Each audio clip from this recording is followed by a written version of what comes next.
వాక్యాన్ని ధ్యానిద్దాం. దేవాది దేవుడు తన పరిశుద్ధ లేఖనాలలో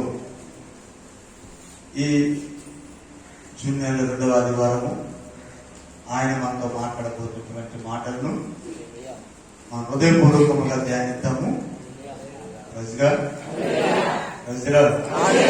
హృదయపూర్వకముగా ధ్యానిద్దాము. దేవదేవుడు ఈరోజు మనతో మాట్లాడబోతున్న మాటలు అది నా జీవితానికి సంబంధించి అయి ఉండొచ్చు, నీ జీవితానికి సంబంధించి అయి ఉండొచ్చు. అది ఎవరిని తాకినా, అది ఎవరితో మాట్లాడినా దేవుడు నాతో మాట్లాడాడు అనేటువంటి ఉద్దేశంతో ఆ వాక్యాన్ని మనం హృదయపూర్వకంగా స్వీకరిద్దాము. 2వ యోహాను రాసిన పత్రిక చదువుకుందాము. 2వ యోహాను రాసిన పత్రిక 9వ వచనం చదువుకుందాం.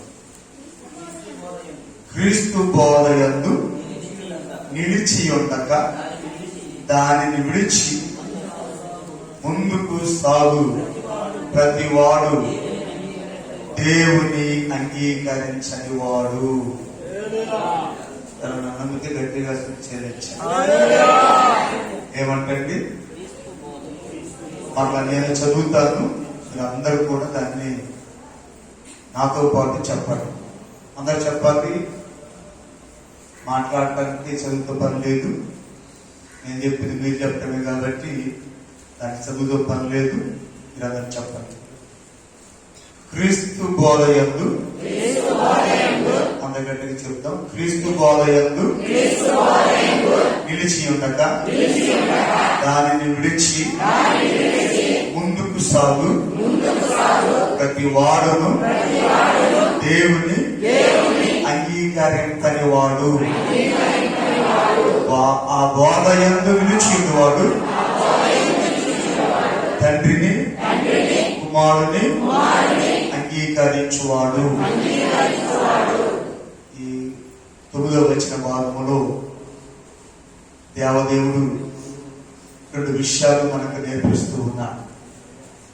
ఈ 2 విషయాలు కూడా మన విశ్వాస జీవితంలో అత్యంత ప్రాముఖ్యమైనవి, అత్యంత శ్రేష్టమైనవి.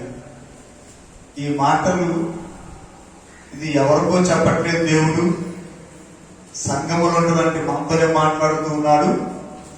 క్రీస్తు రక్తంతో కడగబడిన వారితోనే దేవదేవుడు మాట్లాడుతున్నాడు. అనగా మనతోనే మాట్లాడుతున్నాడు దేవుడు. మనతోనే మాట్లాడుతున్నాడు దేవుడు. ఇంకెవరితోనే మాట్లాడుతున్నాడా? నాతో మాట్లాడుతున్నాడు అనుకున్నవాడు ఎంతమంది? నీతోనే మాట్లాడుతున్నాడు. ఇప్పుడు నాతో మాట్లాడుతున్నాడు. కాబట్టి మాతో మాట్లాడుతున్నటువంటి ఆ దేవుని మాటలు మన హృదయపూర్వకంగా. ఎవరికి ఫోన్ బాగుంది?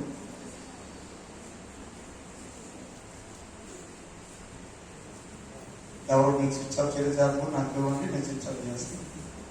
మనం మీ చేతున్నారు.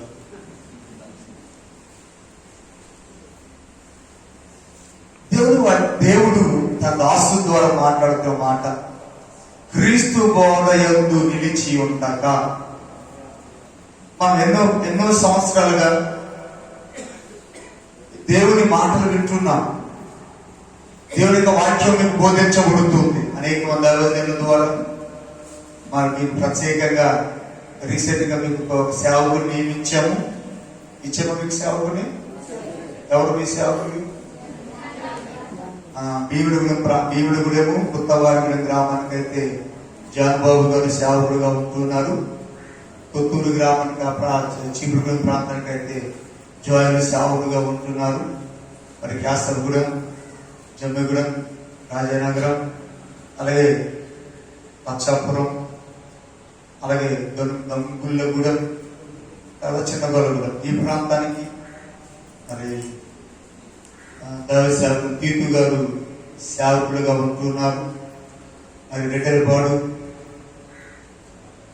బాలరాజుగూడెం కంటే దైవ సేవకులు శ్యాంబాబు గారు దైవ సేవకులుగా నియమించబడ్డారు. ఇప్పుడు వారు మీరు కాబట్టి జీలు మెల్లి దాంట్లో వారు అయితే దైవ సేవకులు చార్లెస్ గారు సేవకులుగా నియమించబడ్డారు.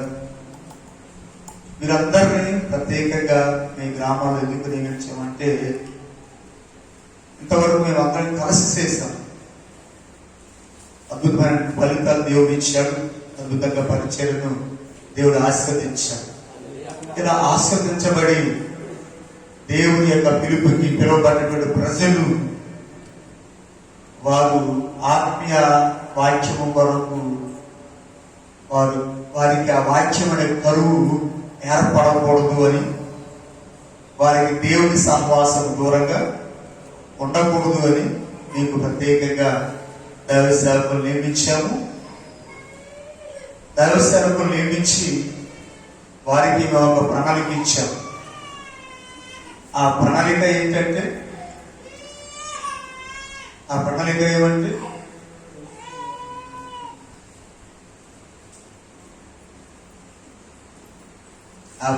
ఏమంటే అయ్యా, మీరు ఏ ప్రాంతానికైతే సేవకులుగా నియమించబడ్డారు, ఏ ప్రాంతంలో అయితే మీకు సేవకులుగా నియమించబడి ఏ ప్రాంతానికి అప్పగించబడిందో ఆ ప్రాంతంలో ప్రజలు వాక్యానికి ఇబ్బంది పడకూడదు, సహవాసానికి ఇబ్బంది పడకూడదు. ఈనాటి సంఘాలు వాక్యం కొరకు తపన పడేటువంటి సంఘ బిడ్డలు చాలా మంది ఉన్నారు. సహవాసం కొరకు తాతాలాడేవారు చాలా మంది ఉన్నారు. కాబట్టి మన 10 రోజుల క్రితం వారికి అందరికీ చెప్పాను, ఇక్కడ నుంచి మీరు రోజుకు ఒక కుటుంబాన్ని మీరు దర్శించాలి. ఆ కుటుంబంతో మీరు మాట్లాడాలి, ఆ కుటుంబంతో మీరు ఆరాధించాలి. అలా ఆరాధించడానికి సహకరించే సంఘస్థులు కూడా మీతో పాటు తీసుకువెళ్ళండి అని గత 10-15 రోజుల క్రితం వారందరికీ తెలియపరిచాము. వారు ఇప్పుడిప్పుడే ఆ పని ప్రారంభిస్తూ ఉన్నారు. ప్రారంభించారా? సంఘస్థులు మీరు చెప్పారు, వీళ్ళకి వస్తున్నారా? ఓకే, పొత్తులో వారు చాలా చేయి పైకి మా ఊరు మా అయ్యగారు వస్తున్నారు అన్నారు. మరి క్యాసగూడెం కూడా మరి చెప్పాలి. క్యాసగూడెం ఆల్రెడీ ఇప్పటి నుంచి నడుస్తూ ఉంది. వీడు కూడా స్టార్ట్ అయింది. హల్లెలూయా. ఎందుకంటే క్రీస్తు బోధ యందు మనము నిలిచి ఉండాలి, అనగా దేవుని వాక్యమందు నిలిచి ఉండాలి. ఈ దేవుని వాక్యము లేక క్రీస్తు బోధ 2 రకాలుగా వస్తా ఉంది. ఒకటి యేసు క్రీస్తు, ఒక దీనికి వాక్యం రాయబడిన మాట 7వ వచ్చేసినట్లయితే, యేసు క్రీస్తు శరీరధారై వచ్చినని ఒప్పుకొనని వంచకులు అనేకులు లోకములో బయలుదేరి ఉన్నారు. ప్రస్తుతం ఎవరు బయలుదేరినట్టండి? యేసు క్రీస్తు నీలాగా నాలాగా రక్తమాంసం ధరించుకొని ఆయన శరీరధారిగా రాలేదు అని చెప్పే వంచకులు చాలా మంది బయలుదేరారు. అది నేను చెప్పేది కాదు, దేవుని వాక్యంలో రాయబడిన మాట. అదంటారా? దేవుని వాక్యంలో రాయబడిన మాట.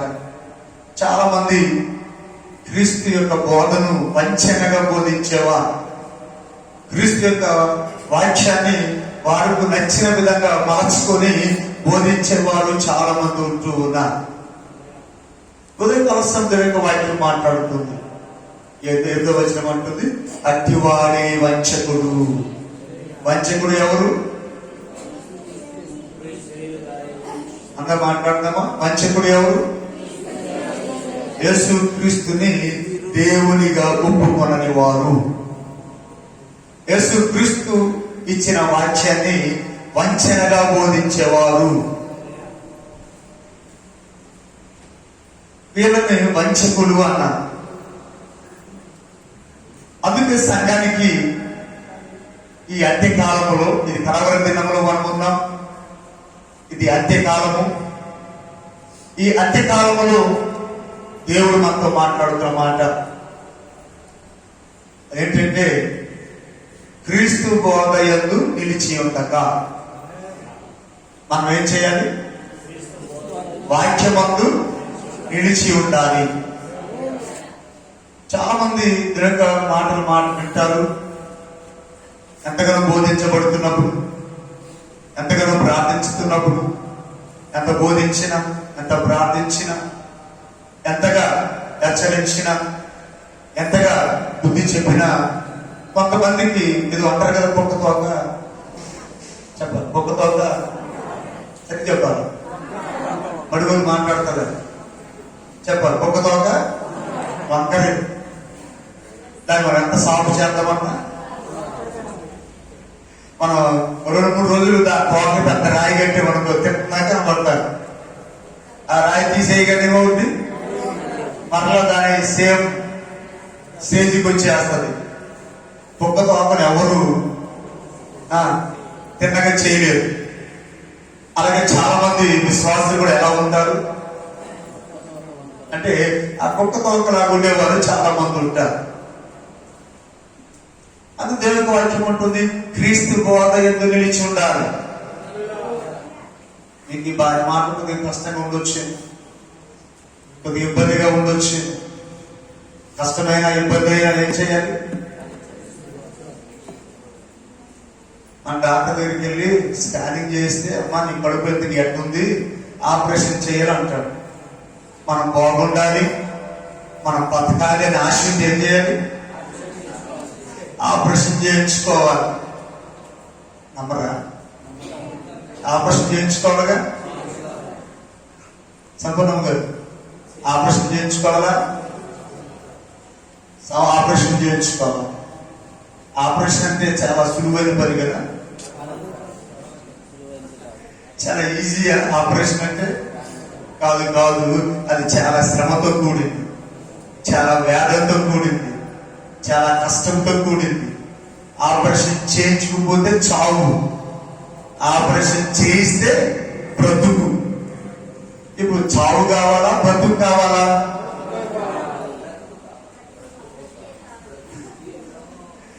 చెప్పండి. చావాలి అని ఆశ ఉంటే ఆపరేషన్తో పని లేదు, బ్రతకాలి అని ఆశ ఉంటే ఆపరేషన్ కావాలి. మరి మీకేది కావాలి?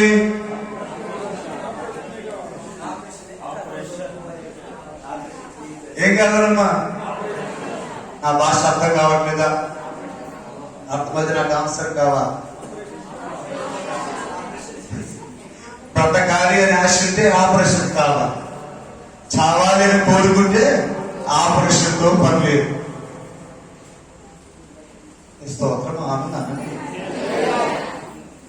హల్లెలూయా, హల్లెలూయా. అవును, దేవుని వాక్యం కూడా అంతే. అది సజీవమైనటువంటి బలము గలదై, సజీవమైనదై, రెండంచుల ఎటువంటి ఖడ్గము గంటను వాడిగా ఉండి ఏం చేస్తుంది? మన ప్రాణాత్మలను, కీళ్లను, మురుగులను విభజించి హృదయ ఆలోచన కూడా సాధ్యమైనంత వరకు విభజించు అది పరిశోధిస్తుంది. అంత శక్తివంతమైనది దేవుని వాక్యం.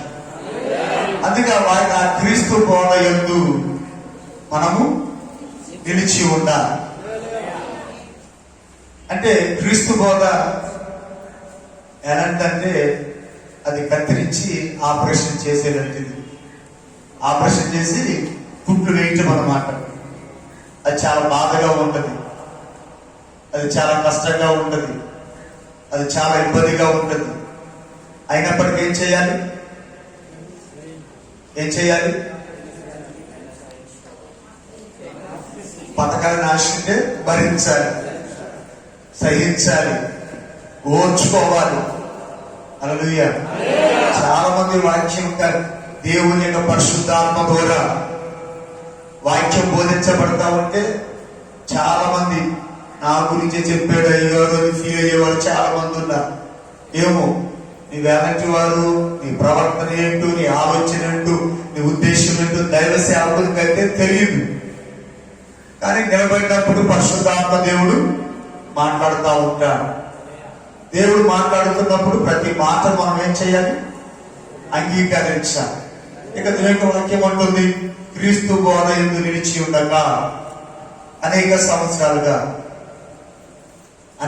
సంవత్సరాలుగా ఒక్కొక్క ఇక్కడ 30, 40, 50 అక్కడి నుంచి వయసు ఉంది, ఆత్మీయ వయసు చాలా మందికి. నా వయసు ఆత్మీయంగా 40 సంవత్సరాలు పైబడి ఉంది. ఆత్మీయంగానే అంటే సేవకు వచ్చి నేను 10 సంవత్సరాలు అయ్యింది. అంతకుముందు నేను ప్రభుని ఎదిగిన విధానం, ప్రభు కొరకై పరిగెత్తిన విధానం, ప్రభు కొరకై ఆశపడ్డ విధానం కొన్ని సంవత్సరాల అంతకు ముందు ఉంది. అనగా నేను 16, 17 ఏటనే ప్రభుని తెలుసుకొని అప్పటి నుంచి ఏం చేస్తా వచ్చానంటే ప్రభుని స్తుతిస్తూ ప్రభు కొరకే నిలిచి మరి నేను ఇంచుమించు 17 ఏటలోనే సేవలోకి వచ్చాను. 17వ సంవత్సరంలోనే సేవలోకి వచ్చాను. అప్పటి నుంచి దేవుని పరిచయం చేస్తూనే ఉన్నాను. దేవుని స్తోత్రం. ఈ 17 సంవత్సరాలు, ఈ 25, 26 సంవత్సరాల సేవ పరిచర్యలు నేను ఎక్కడ కానీ మీరు చెప్పండి, ఎవరి దగ్గరికి వచ్చి కానీ నేను దేవునికి వ్యతిరేకంగా మాట్లాడే విధానం, లేక మీ గురించి వ్యతిరేకంగా మాట్లాడే విధానం మీరు ఎవరైనా చూసారా? ఎక్కడ విన్నారా? కానీ నా 25 సంవత్సరాల సేవ పరిచర్యలు నా తపనంతా, నా ఆశ అంతా ఏమి తెలుసా? ప్రభుని తెలుసుకున్న ప్రతి ఒక్కరు కూడా క్రీస్తు బోధయందు నిలిచి ఉండాలి అని ఆశ. ఎందుకంటే దేవుడు రెండవ రాకడగా ఈ భూమి మీదకి వచ్చినప్పుడు ఆయన నన్ను లెక్క అడుగుతాడు. ఆయన నన్ను లెక్క అడిగితే నేను లెక్క అప్పగించాలి. ఆ లెక్క అప్పగించవలసి వచ్చినప్పుడు అక్కడ తిరగ వాక్యం అంటుంది, నేను చేసిన క్రియలు నా వెంట వస్తాయి. నేను చేసిన పనులన్నీ నా వెనక వస్తాయి. వచ్చి ఎవరికి ఏం చేస్తుంటే దేవుని దగ్గర సాక్ష్యం చెప్తా ఉంటే, అయ్యా పలానా రోజు, అయ్యా పలానా టైం, అయ్యా పలానా విషయం, ఇలా ఇలా ఇలా అని నా వెనక వచ్చిన క్రియలన్నీ కూడా సాక్ష్యం ఇస్తా ఉంటాయి. ఖచ్చితంగా లెక్క అప్పగించాలి దేవునికి. అలాగే మీరు కూడా దేవునికి లెక్క అప్పగించాల్సి ఉంది. మీరు కూడా దేవునికి లెక్క అప్పగించాల్సి వచ్చినప్పుడు మరి మీ పరిస్థితి క్రీస్తు బోధ ఎందుకు నిలిచిన్నారా? క్రీస్తు బోధ ఎందుకు నిలిచిన్నారా?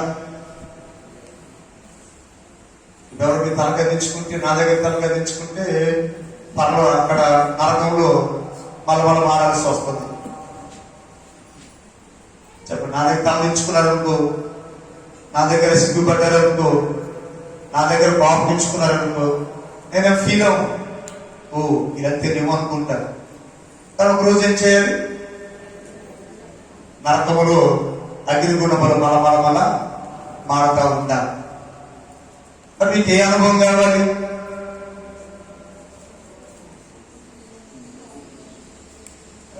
అర్థమవుతుంది నా వేరే ప్రయత్నం అర్థం కాదు.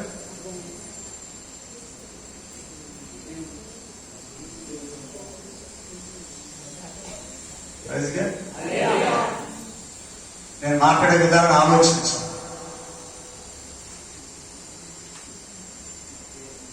నేను 17వ ఏట దేవుని వాక్యం బోధించినప్పుడు నేను ఈ విధంగా బోధించాను. అప్పుడు నాకు మైకుతో పని లేదు, అంత శబ్దం. కానీ దేవుడితో నడిచి దేవుడు నలిగి నేను చాలా నమ్రతంగా మాట్లాడడానికి దేవుడు అవకాశం ఇచ్చారు.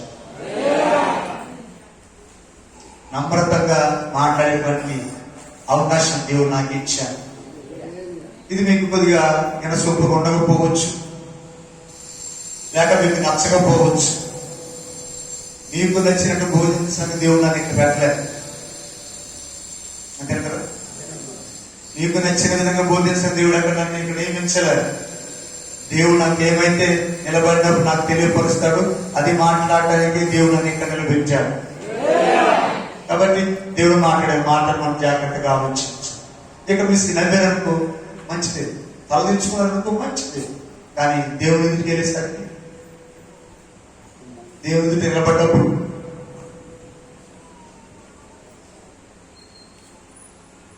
దేవుని ఎదుట నిలబడినప్పుడు అక్కడ మన పరిస్థితి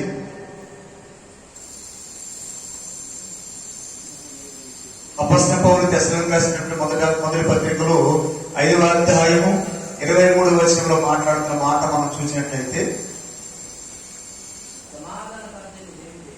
సమాధానకర్తయగు దేవుడే మిమ్మును సంపూర్ణంగా పరిశుద్ధపరచుగాక.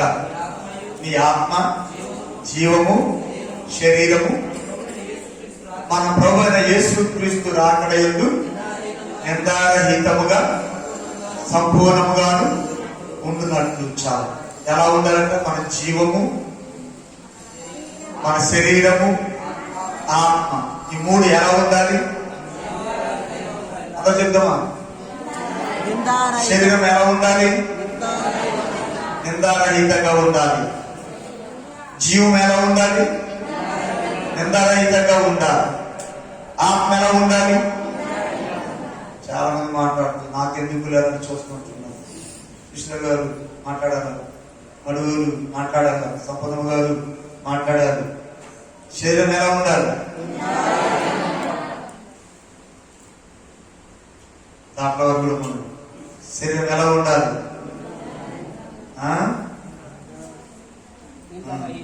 నలుగురితో పెదవి కలిసిందనుకో మాట్లాడారు అనుకుంటాం, విడిగా ఇలా సిగ్గుపడాల్సి వస్తుంది. ఆమె చెప్పాలి. శరీరం ఎలా ఉండాలమ్మా? కూడా ఎలా ఉండాలి? నిందారహితంగా ఉండాలి. జీవం ఎలా ఉండాలి? నిందారహితంగా ఉండాలి. ఆత్మ ఎలా ఉండాలి? నిందారహితంగా ఉండాలి. హల్లెలూయా. అంటే అవి శరీరము, జీవము, ఆత్మ నిందారహితంగా ఉండాలంటే అవి ఎలా నిందారహితంగా మార్చబడతాయి? శరీరం, ఆత్మ, జీవము నిందారహితంగా ఎలా మార్చబడతాయి? ఓకే, మీకు అర్థం కాకపోతే ఆదికాండం 4వ అధ్యాయం వెళ్తే అక్కడ దేవాది దేవుడు కయ్యనుతో మాట్లాడుతున్న మాటలు మనం చూస్తాం. 4వ అధ్యాయంలో కయ్యనుతో మాట్లాడుతున్న మాట మనం చూస్తాం. 5వ వచనం నుంచి, కయ్యను అతని అర్పణను ఆయన లక్ష్య పెట్టలేదు కాబట్టి కయ్యనుకు మిక్కిలి కోపం వచ్చి అతడు తన ముఖము చిన్నపుచ్చుకొనగా యెహోవా కయ్యనుతో, నీకు కోపమేనా? ముఖము చిన్నపుచ్చుకున్న వెళ్ళి నీవు సత్క్రియ చేసిన ఎడల తల ఎత్తుకొనవా? సత్క్రియ చెయ్యని ఎడల వాకిట పాపము వచ్చును, ఎడల దానికి వాంఛ కలుగును, నీవు దానిని ఏలుదువు. చాలు, మీకు అర్థమవడం మనం చూపిస్తున్నా. ఆ సబ్జెక్ట్ వేరు, కానీ వారిని ఇప్పుడు దేవుడికి తీసుకొస్తా ఉన్నాడు. తీసుకొచ్చే వాటన్నిటిని కూడా మనం కలుపుకుంటూ దేవుని వాక్యాన్ని మనం ధ్యానించాల్సి ఉంది. చూడండి, మన శరీరం, ఆత్మ, జీవం ఈ మూడు నిందారహితంగా ఉండాలి అంటే ఏం చేయాలి? దేవుని సన్నిధిలో మనము ఎలా ఉండాలి?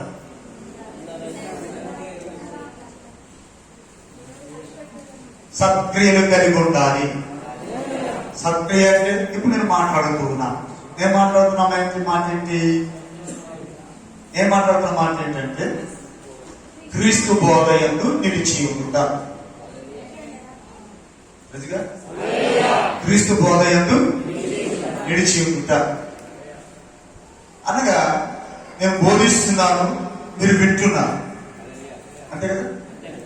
నేను బోధిస్తున్నాను, మీరు వింటున్నారు. మీరు విని ఏం చేయాలి? ఇంకా మాట కూడా చూడొచ్చు. మత్తయి సువార్త 7వ అధ్యాయంలో మనం చూస్తే, మత్తయి సువార్త 7వ అధ్యాయంలో మనం చూసినట్లయితే, ఈ నా మాటలు విని వాటి చొప్పున చేయు ప్రతి వాడును తన మీద తన ఇల్లు కట్టుకొనిన బుద్ధిమంతులు పోలియుండును. హల్లెలూయా, హల్లెలూయా. 24వ వచనంలో 7వ అధ్యాయం 24వ వచనంలో, కాబట్టి ఈ నా మాటలు విని వాటి చొప్పున చేయు ప్రతి వాడును బండ మీద తన ఇల్లు కట్టుకున్న బుద్ధిమంతుని కోరియుడును. వానలు కురిసెను, వరదలు వచ్చెను, గాలి విసిరి ఇల్లు కొట్టెను, కానీ దాని పునాది బండ మీద వేయబడింది కనుక అది పడలేదు. దాని పునాది బండ మీద వేయబడింది కనుక అది పడలేదు. అంటే ఎవరు వాళ్ళు? దేవుని బోధ విని ఆ బోధకు లోబడి ఆ బోధ ప్రకారంగా జీవించిన వారు, నమ్మిన వారు. మనం ఏం చేయాలి? మనం ఏం చేయాలి?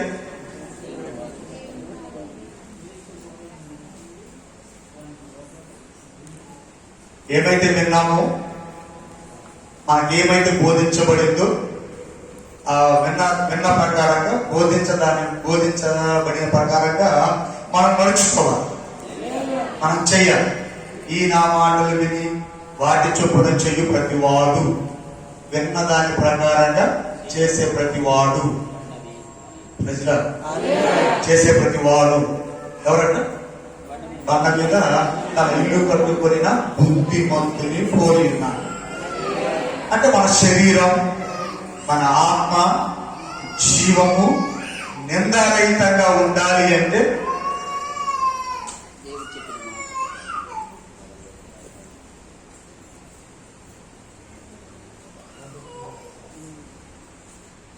నిందారహితంగా ఉండాలి అంటే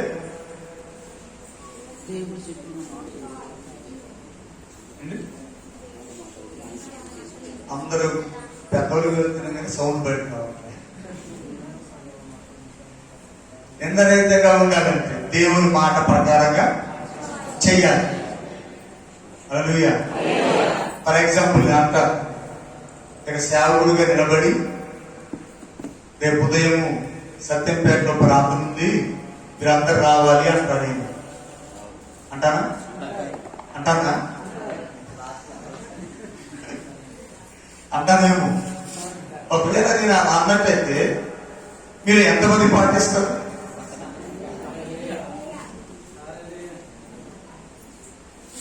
అంటే ఎవరు పాటించారు అన్నమాట. అత్యంత వారిని దేవుని వాక్యం అంటుంది వంచకులు అంటుంది. ఎవరట? వంచకులు అంటే మోసం చేసేవారు అని అంటారు.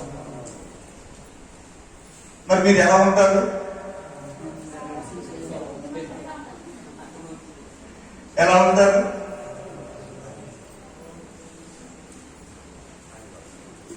ఖచ్చితంగా దేవుని వాక్యం మాట్లాడుతున్న మాట, మీరు లోపడనల్లని వారు, మీరు చెప్పింది చేయని వారు. మరి చెప్పింది చేయకపోతే దేవుడు మనతో ఎలా ఉంటాడు? దేవుడు మనతో ఎలా వస్తాడు? దేవుడు మనం ప్రభువా నాకు ఈ సమస్య ఉంది, ఈ సమస్య తీర్చేయాలని మనం గోజాడితే మనకి జవాబు వస్తుందా? ఎన్నటికీ జవాబు రాదు. ఎన్నటికీ జవాబు రాదు. మీకు కూర్చున్న వారు అందరిలో చాలా మంది జీవితాలు ఎలా ఉన్నాయో తెలుసా? వారి కుటుంబాలు సమాధానం లేని కుటుంబాలు చాలా పేరు కూడా చెప్పగలరు. సమాధానం లేని కుటుంబాలు ఉన్నాయి. వారు నిలబెట్టి ఎవరన్నా కాదని అడుగుతారు. అడగనా?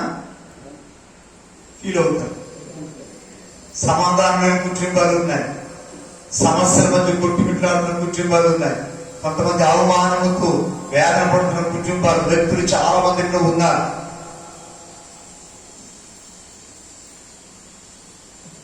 ఎందుకు మన జీవితంలో ఈ వేదనకరమైన పరిస్థితులు? ఎందుకు మన జీవితంలో ఈ అవమానకరమైన పరిస్థితులు? ఎందుకు మన జీవితంలో ఈ సమాధానం లేని స్థితి? ఎందుకు?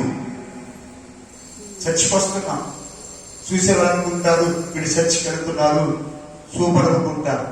ఇంటికి వెళ్ళాక మన బాధ ఎవరికి తెలుసు? మన వేదన ఎవరికి తెలుసు? మన శోధన, మన దుఃఖం ఎవరికి తెలుసు? మనం అంటాం బయటపడలేక, ఇదంతా కక్కలేక మింగలేక మనం అంటాం. ఏమంటా తెలుసా? నా బాధ దేవుడికే తెలుసు అంటారు. నా బాధ దేవుడికే తెలుసు అంటాం. ఖచ్చితంగా నీ బాధ దేవుడికి తెలుసు, నీ సమస్య దేవుడికి తెలుసు, నీ అక్కర అనేది దేవుడికి బాగా తెలుసు. కానీ భూమి మీద ఏం చేస్తున్నావు? భూమి మీద ఏం చేస్తున్నావు? ఎందుకన్నా సత్యంపేట ప్రాంతం ఎంతమంది రేపు పొద్దున వస్తున్నారు అంటే నలుగురు చెయ్యెత్తారు. ఇంతమందిలో నలుగురు చెయ్యెత్తారు.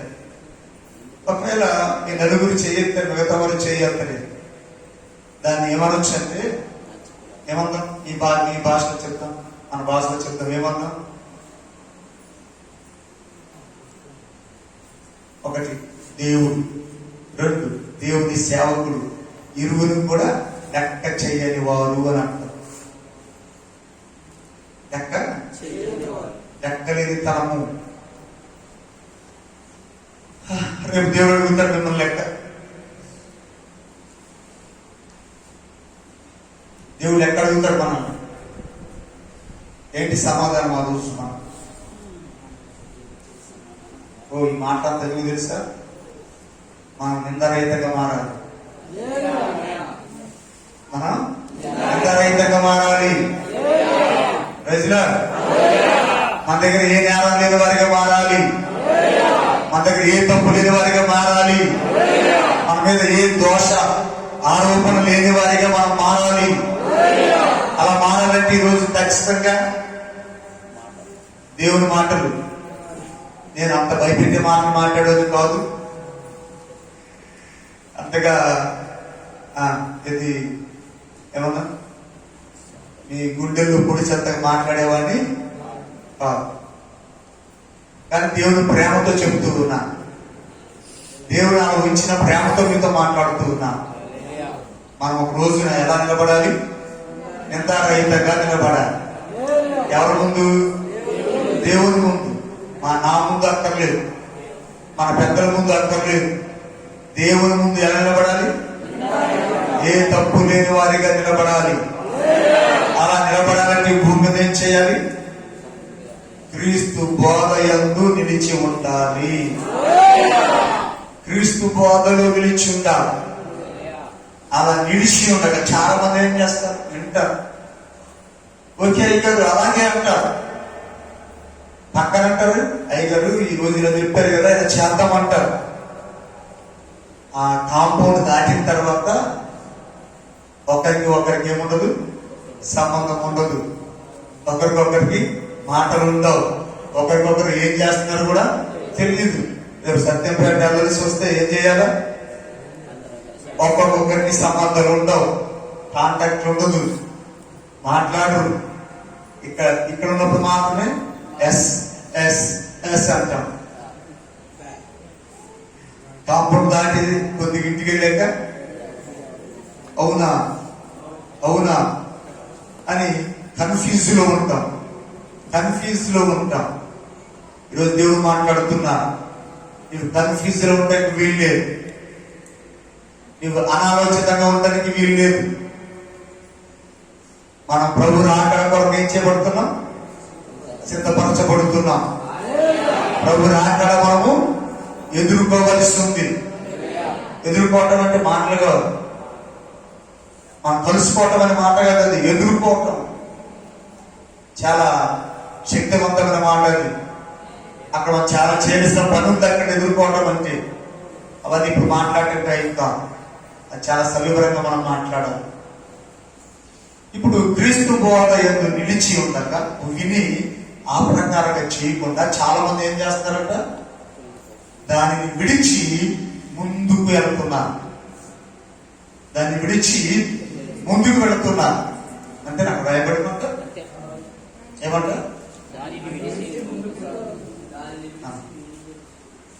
ఏమంట? క్రీస్తు బోధ యందు నిలిచి ఉండగా దానిని విడిచి ముందుకు సాగు. ముందుకు సాగేవా?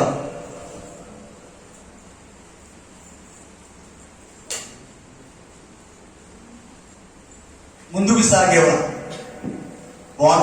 వినే బోధ ఒకటి, చేసే పని మరొకటి.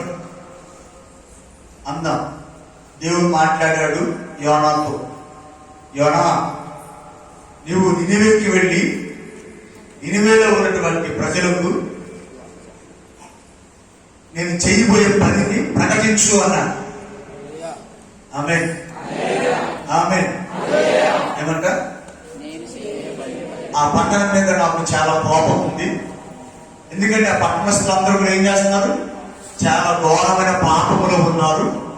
కాబట్టి నువ్వు వెళ్ళి వారిని హెచ్చరించు, నువ్వు వెళ్ళి వారికి బోధించు అని పంపించారు. ఇక్కడ ఏమన్నాడంటే యోనా, దేవుడు మాట్లాడగానే సరే ప్రభువా, అలాగే నేను పెడతాను, వెళ్ళి నేను చెప్పినట్లే చేస్తానని బయలుదేరి కొంత దూరం వెళ్ళాక ఏమైంది తెలుసా? కొంత దూరం అయితే ఏమైంది తెలుసా? ఇంకొకటి వచ్చి అతని చెవుల్లో మాట్లాడుతున్నాడు తెలుసా? ఇదిగో నువ్వు నినివేకి వెళ్ళేవు అనుకో, నినివే పట్టణ ప్రజలందరూ కలిసి నేను చెప్పేస్తాను. కాబట్టి నువ్వు అక్కడికి వెళ్ళకు, నువ్వు తార్షీషుకి వెళ్ళమన్నాడు.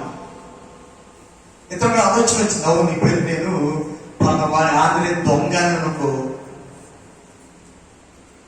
ఊరుకుంటాడా? నేను అయ్యగారిని కూడా చూడకోకుండా నేను ఎక్కడ దొంగని, నువ్వు ఎక్కడ చూసావు, నేను ఎక్కడ పట్టుకున్నావు నిరూపించుకొని మొదలు పెడతాను. అవసరం కొట్టవచ్చు, తిట్టవచ్చు. ఇవన్నీ వచ్చేసినాయి అతనికి, యోనాకి ఇవన్నీ వచ్చేసాయి. నేను వెళ్ళి మీరు భయంకర పాపంలో ఉన్నారు, మీ పాప జీవితం విడిచిపెట్టండి, లేకపోతే దేవుడు శిక్షించబోతున్నాడు అని చెప్తే వాళ్ళెక్కడ నన్ను చంపేస్తారు అని, వాళ్ళెక్కడ నన్ను చంపేస్తారు అని భయపడి తార్షీషుకు వెళ్తా ఉన్నాడు. అంటే దేవుడు బోధించిందేంటి చెప్పాలి? దేవుడు బోధించిందేంటి? దుర్గా మాట్లాడాలి. దేవుడు ఏం చెప్పాడు యోనాకి? సుజాత ఏం చెప్పాడు? అందరూ మాట్లాడాలి. దేవుడు ఏం చెప్పాడంటే నువ్వు నినివే అనే పట్టణానికి వెళ్ళమన్నాడు. కానీ నేనేం చేస్తున్నాడు?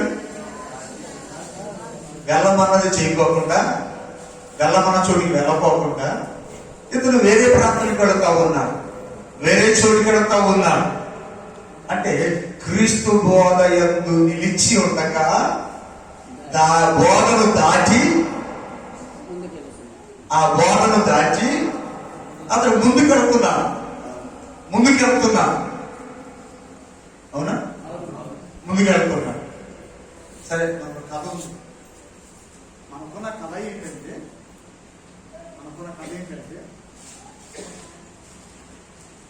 ఒక ఆయన అక్కడ ఆ ఇంట్లో లేడు. ఆ ఇంట్లో లేకపోతే మా తమ్ముడు ఉన్నాడు. ఆ తమ్ముడు కూడా ఏడాది వెళ్ళాల్సి వస్తే ఆ తమ్ముడు ఏం చేశాడంటే ఆ ఇంటి ముందు పెద్ద గీత గీసాడా? పెద్ద గీత గీసి ఏం జరిగినా ఈ గీత దాటొద్దు అని.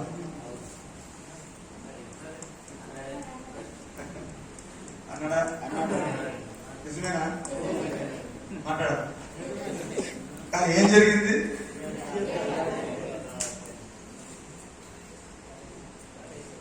వంచకుడు, మాట్లాడుతాం అక్కడ ఎవరైనా, వంచకుడు ఏం చేశాడు? ఎలా వచ్చాడు? వంచకుడు లేగా రాలే, ఒక మంచి సాధువు లేగా అక్కడికి వచ్చాడు. ఓ, వచ్చిన వాడు సాధువే కదా, వచ్చినవాడు అతను భిక్షం అడిగాడు. అతను చేయాల్సిన దానం చేయడానికి వెళ్ళింది. ఆయన ఏమన్నాడు? అమ్మా, గీత అవతల నీ వద్దు, గీత దాటి వరకు వచ్చి ఇస్తే మంచిది అని. ఇవేం చేసింది? అందుకే మనం ఏం చేయరు, తమ గడప వచ్చి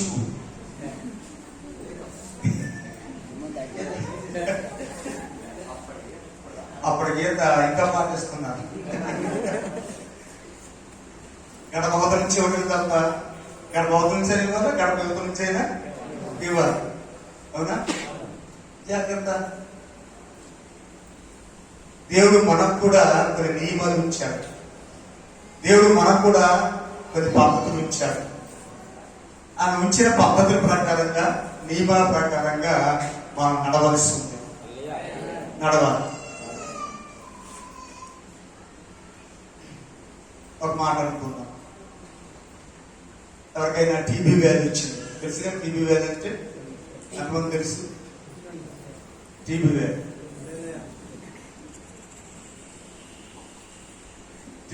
వచ్చింది.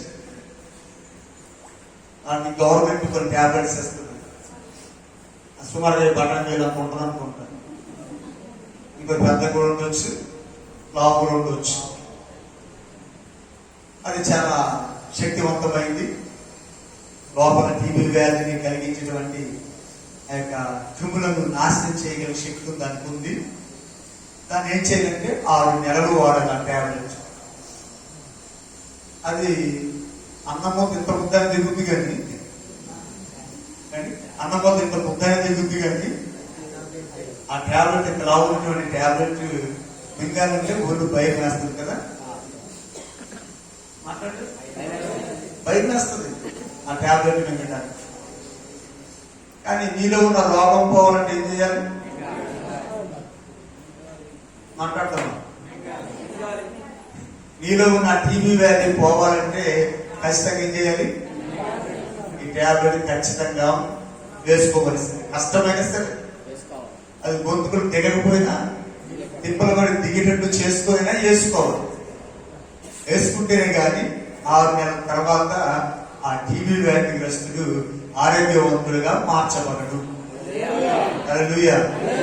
అలాగే యేసుక్రీస్తు రాకడ సమయంలో మనము నిందారహితంగా ఉండాలంటే ఏం చేయాలి? క్రీస్తు బోధ యందు నిలిచి ఉండాలి. కానీ చాలా మంది ఏం చేస్తున్నారు? ఆ బోధను దాటి ముందుకు సాగుతూ ఉన్నారు. దయచేసి ప్రియ దేవుని సంగమా, దేవుని బోధను దాటి ఎవరు ముందుకి అడుగు వేయొద్దు. తదనంతరం ఏమవుతుందో తెలుసా? నేను అనుకున్నాం, ఒక ఆమె మాయమయ్యి ఏం చేసి మిస్సింగ్ కేసు పెట్టారు. మిస్ అయ్యింది. అలాగే ఒకరోజు మనం కూడా ఏమవలసి అవుతుందంటే మిస్ అవ్వాల్సి వస్తారు. దేని మిస్ అవుతామంటే పరలోకాన్ని మిస్ అవుతాం, దేవుని రాజ్యాన్ని మిస్ అవుతాం, దేవునితో కలిసి దేవుని స్తుతించేటువంటి సహవాసాన్ని మిస్ అవుతాం. ఆలోచించండి. అందుకే క్రీస్తు బోధ యందు నిలిచి ఉండగా దానిని దాటి ముందుకు సాగు. వాడు ఎలాంటి వాడంట? ప్రతి వాడును దేవుని అంగీకరింపనివాడు.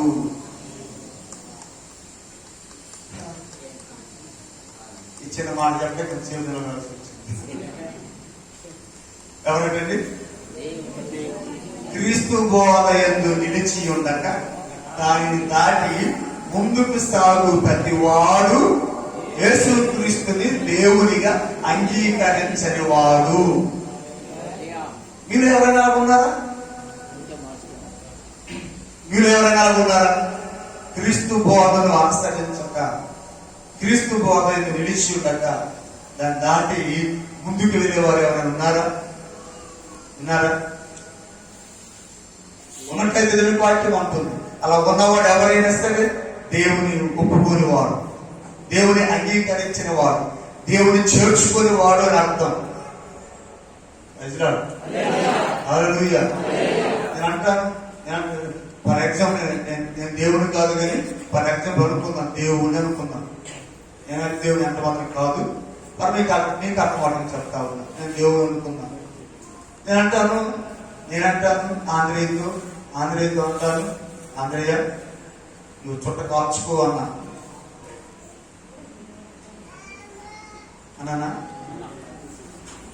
ఆయన కాలుస్తున్నాడు కాబట్టి అప్పుడు చెప్తున్నా, ఆయన కాల్చట్లేదు, ఆయన ఫీల్ అవుతుంది. నేనంటే కలిసి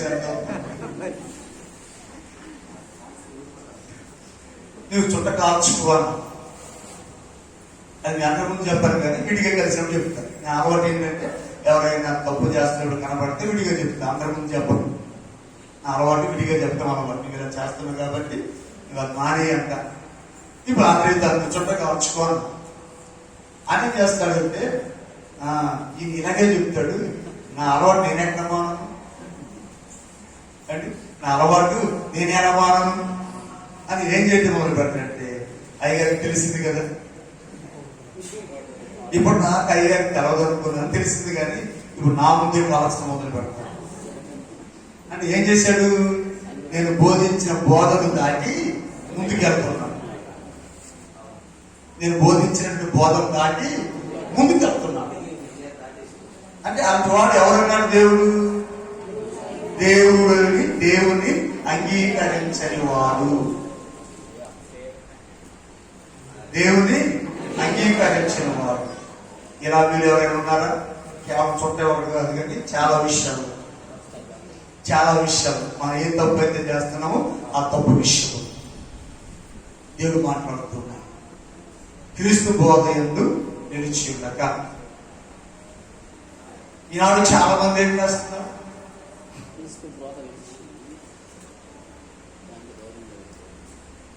ఈనాడు చాలా మంది ఏం చేస్తున్నారు,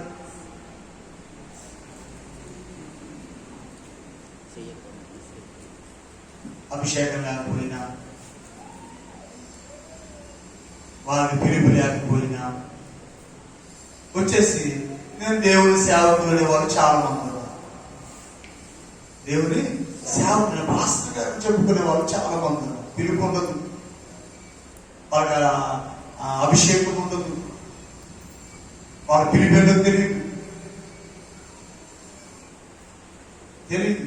చాలా మంది అంటారు నన్ను దేవుడు పిలిచాడు అంటారు, చాలా మంది అంటారు దేవుడు అని పలానా ప్రాంతానికి వెళ్ళమన్నాడు అంటారు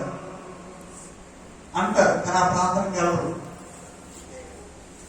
ఎక్కడ సుఖంగా ఉందా, ఎక్కడ సౌఖ్యంగా ఉందా అక్కడ స్నేహితుడికి చూసేవాళ్ళు చాలా మంది. అందుకు ఇక్కడ దేవుని వాక్యం మాట్లాడుతున్న మాట ఏంటంటే, మరలా మనం చదువుకుందాము. క్రీస్తు బోధ ఏంటో వచ్చిన అట్టివాడే వంచకుడు, క్రీస్తు విరోధి ఉన్నాడు. ఎవరటండి? వంచకుడును క్రీస్తు విరోధి ఉన్నాడు, దేవునికి వ్యతిరేకై ఉన్నాడు.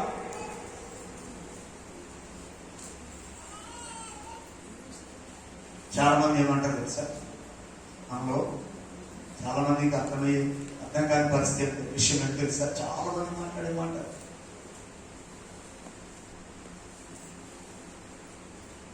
ఆ మాట చాలా మందిని కన్ఫ్యూజ్ చేసి దేవుని రాజ్యానికి దేవుని సహవాసానికి దూరం చేస్తుంది.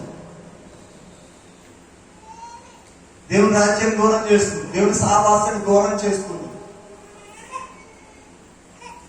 హల్లెలూయా హల్లెలూయా. దేవుని రాజ్యాన్ని దూరం చేస్తాయి ఆ మాట. మనం అంటాం, మనం యేసు ప్రభువు వారు మాట్లాడిన మాట ఏంటంటే, మత్తయి సువార్తలు కానీ మార్కు సువార్తలు కానీ లూకా సువార్తలు కానీ ఆయన మాట్లాడే మాట ఏంటంటే, ఇదిగో మీరు జాగ్రత్తగా ఉండండి. ఎలా ఉండండి? అంతా చెప్పాలి, ఎలా ఉండాలి? ఇద్దరు మాట్లాడారు, జాగ్రత్తగా ఉండాలి అని దేవుడు మాట్లాడారు. ఏ విషయంలో మనం జాగ్రత్తగా ఉండాలి అంటే దొడ్డిలాగే ఉంది, కానీ దొడ్డిలో ఉన్న గొర్రెలు మాయమవుతున్నాయి అంటారు. ఏమవుతున్నాయి? దొడ్డిలాగే ఉంది, కానీ దొడ్డిలో ఉన్న గొర్రెలు మాయమవుతున్నాయి అంటారు. ఆ గొర్రెలు కాసేవాడికి ఆ దొడ్డి కాపరికి అర్థం కావట్లేదంటే, ఏంటి దొడ్డి అలాగే ఉంది కానీ దొడ్డిలో ఉన్న గొర్రెలు మాయమవుతున్నాయి. నేను ఇక్కడే ఉన్నాను, దొడ్డి దగ్గరే ఉన్నాను, దొడ్డి దగ్గర చాలా జాగ్రత్తగా కాపలా కాస్తున్నాను, కానీ దొడ్లో గొర్రెలు మాయమవుతున్నాయి. ఎలా సాధ్యమవుతుంది, ఏమవుతుందని బాగా కనిపెట్టినట్ట. కనిపెడితే ఒకరోజు ఒక తోడిలట గొర్రె సర్పం కప్పుకొని వచ్చి ఆ గొర్రెలు మంచు ఒక తోడేలు ఎలా వచ్చింది, గొర్రె సర్పం కప్పుకొని ఆ గొర్రెల మధ్యలోకి వచ్చింది. అనుకున్నది గొర్రె అనుకుంటున్నారు. అందరూ అనుకున్నది మా గొర్రెలు అనుకుంటున్నారు. నాకు ఏమైంది తెలుసా? అచ్చా అందరు నిద్రపోతున్నప్పుడల్లా, అందరూ నిశ్శబ్దంగా ఉన్నప్పుడల్లా అది యాభై గొర్రె పేరుకి దాని సంగతి అది చూసుకో, దాని పని అది చేసుకో. ఈయన అనుకున్నాడు అది కూడా మా గొర్రె అనుకుంటున్నాడు, అది కూడా మా గొర్రె అనుకుంటున్నాడు. కానీ అది ఎవరు? తోడే. అది తోడే. ఎలా వచ్చింది? గొర్రె లేక గొర్రె సగం కప్పుకొని గొర్రె లేక వాటి మధ్యలో ఉంటారు. అందుకే దొడ్డలేవు. కానీ దొడ్డ గొర్రెలు ఏమవుతాయి? మాయమైపోతాయి. చాలా విచిత్రంగా ఉంది. అందుకే ఈ అంత్య దినాల్లో, ఈ కడవర దినాల్లో దేవుని పిల్లమైన మనం ఆలోచన చేయాలి. అంత్య దినాలు ఏముంటది? అంత్య దినాలు ఏముంటది? సరే మాట చూద్దాం ఎలా ఉంటుందో అంత్య దినాల్లో. మీకు ఒకసారి చూపిస్తాను. ఒకసారి వద్దాము.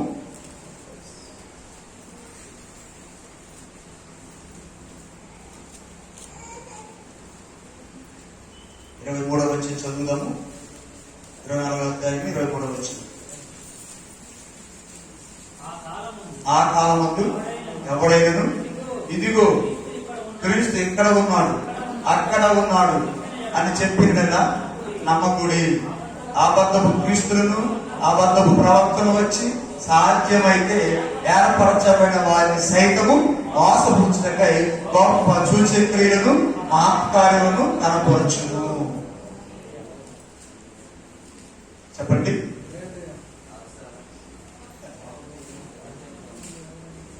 అవసరమైతే ఆ తోడులు ఏం చేస్తుంది? అబద్ధ ప్రవక్తలు ఏం చేస్తున్నారు?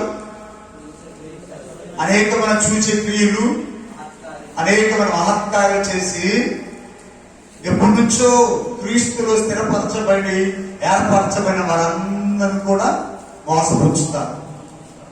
అందుకంటే వారిని ఏం చేయదనుకుంది వాక్యము? నమ్మకండి. నమ్మవద్దు. ఇదిగో క్రీస్తు ఇక్కడ ఉన్నాడు, అక్కడ ఉన్నాడు,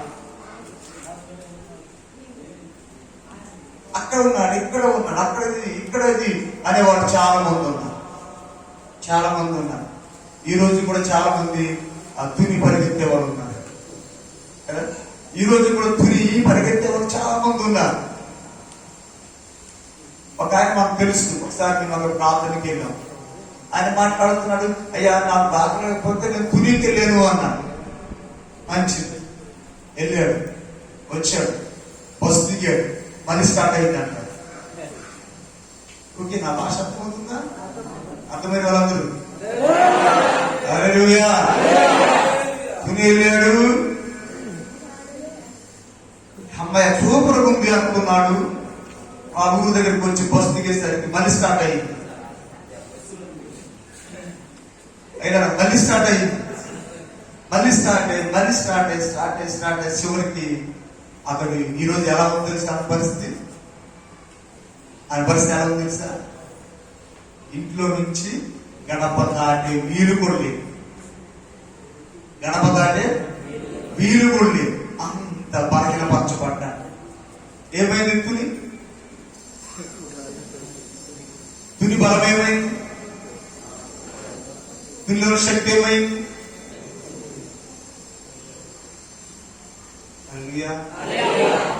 చాలా కోపం వస్తుందా? కోపం వస్తుందా? వచ్చిన పర్వాలేదు, నో ప్రాబ్లం. కోపం వచ్చిన పర్వాలేదు. ఇంకో మాట, మనం ఈ మధ్య దేవుని పిలుపుని బట్టి పుక్కునూరు మండలంలో రాయగూడ ప్రాంతానికి దేవుని పరిచర్కి వెళ్తా ఉన్నాం. మనం వెళ్ళి డిసెంబర్ నెలలో స్టార్ట్ చేసాము. 7 నెలలు అవుతా ఉంది. ఇప్పటికి 6 నెలలు అవుతా ఉంది.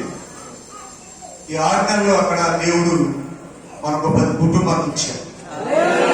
హల్లెలూయా. 10 కుటుంబాలు ఇచ్చాడు. మనం ఆ 10 కుటుంబాలు కూడా అన్ని కొత్త కుటుంబాలే. ఎవరు వేరే సంఘానికి వెళ్ళేవారిని ఎవరిని కూడా మనం ఆహ్వానించలేదు, రావద్దు కూడా అని మనం అంటా ఉన్నాం. ఆ వద్దు కూడా 11 రూపాయలు వచ్చి ఆ ఊరంతా ఏం చేస్తా ఉందంటే మెల్లమెల్లగా మార్చబడుతూ ఉంది. అక్కడ ఉన్న కుటుంబాలు 50 కుటుంబాలు, ఆడ 10 కుటుంబాలు వస్తూ ఉన్నాయి. అక్కడ వేరే ఒక గుంపు ఉంది, ఆ పక్కన 50 కుటుంబాలు, అక్కడ ఒక సర్చ్, అక్కడ 10 కుటుంబాలు వెళ్తా ఉన్నారు. అక్కడ పాస్టర్ గారు ఉన్నారు. ఆ పాస్టర్ గారు ఆలోచన తెలుసా, ఆ అయ్యగారు వస్తా ఉన్నారు, మనమందరూ కూడా ఆ చర్చికి వెళ్తారేమో అని భయం వేశాక ఆ చర్చిలో ఎవరు బాగా లేకపోతే ఈయన ప్రార్థన చేయడు. చిన్నగా ఆటో ఎక్కించి ఉగ్గురు తీసుకొచ్చి బస్సు ఎక్కించి అక్కడ నుంచి వైరా పంపిస్తాడు. ఏమో వైరల్ ఎవరు అమ్మగారు ఉన్నారంట, వైరల్ ఎవరు అమ్మగారు ఉన్నారంట, ఆమె చేస్తే బాగుపడిపోతుందంట. దయచేసి మీరు ఎవరు కరెంట్ వెళ్ళండి, మీరు కూడా వైరా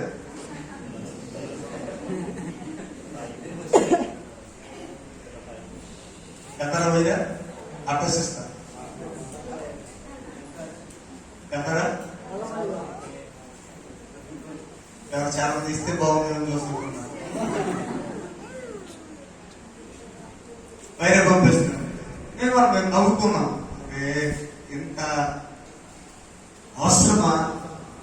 విషయం చెప్పనా, అయ్యగారి పరిస్థితి ఇవాళ ఆదివారం కదా, ఇవాళ ఆరాధన జరగాలి కదా, ఇవాళ ఆ ఊళ్ళో క్రికెట్ జరుగుతుంటే క్రికెట్ అని అంటాడు కానీ ప్రార్థనకి వెళ్ళదు.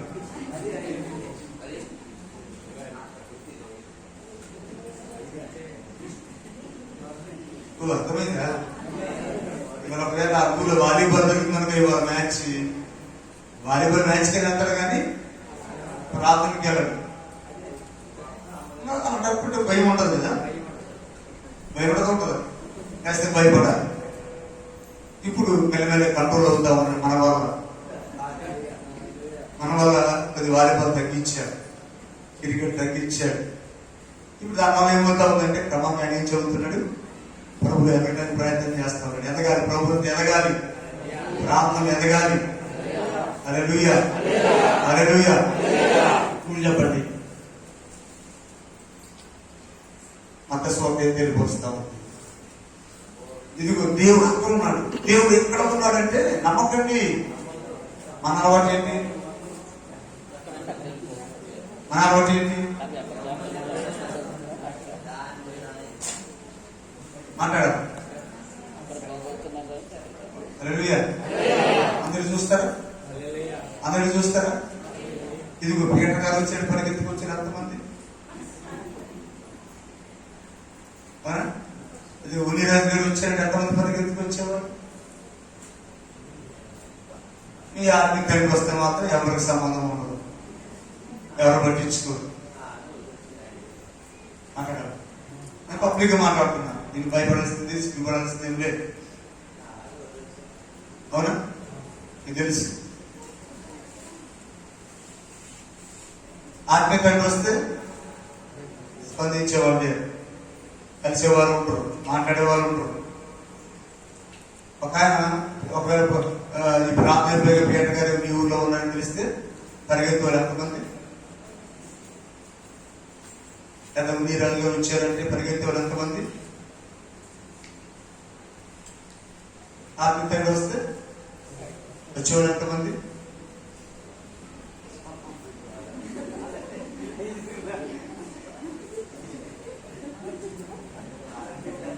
ఈ మాట ఎందుకు చెప్తామంటే అదిగో దేవుడు అనుకున్నాడు, దేవుడు ఎక్కడ ఉన్నాడు, యేసు ఎక్కడ ఉన్నాడు, క్రీస్తు ఎక్కడ ఉన్నాడు అని చెప్తే ఆ మాటలు నమ్మకండి, నమ్మకండి. క్రీస్తు ఎక్కడున్నాడు? క్రీస్తు ఎక్కడున్నాడు? నిజమేనా? నిజమేనా? క్రీస్తు నీలో ఉన్నాడు, ఎక్కడ లేడు.